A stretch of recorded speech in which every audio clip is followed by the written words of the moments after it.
Про какую войну? которая Украина и Россия. Да? Вот она влияет вообще на Казахстан каким-то образом? Нет? С чего вы взяли? Блин, не могу сказать. Может быть и влияет. Ну, к примеру, очень много людей к нам приехало, да, и это в любом случае обмен опытом и уровень роста конкурентоспособности наших вот конкретных кадров. В обход все вот эти продукты, которые вот едут к нам, они все в обход. Раньше напрямую все поставлялось, а сейчас... А при чем здесь Казахстан, Россия и Украина? Мне кажется, нет.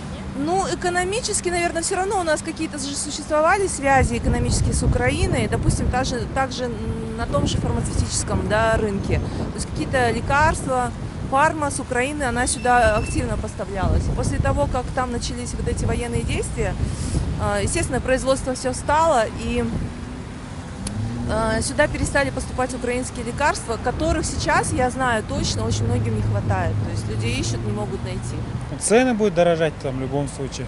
Ну, экономически, вот самое главное экономически. Ну, остальное все нормально, думаю. А возможно ли мирное завершение конфликта? Возможно, кажется, да. Ну, это правительству надо, не нам, кажется. Не знаю. А Я если- об этом не думаю вообще, не знаю. О войне, зачем думать о войне? Ну, скорее всего, нет. Ну, потому что уже этот урон уже нанесен. Нет.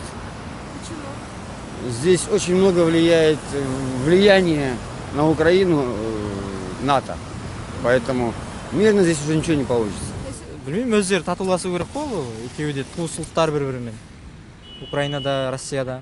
Я боюсь, что невозможно. Почему? Потому что здесь же нужно желание двух сторон.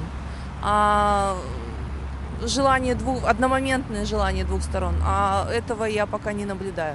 Не знаю, но я надеюсь, что, конечно, Украина отстоит свою независимость, потому что это в любом случае агрессорские, захватнические такие вот замашки, которые нужно пресекать.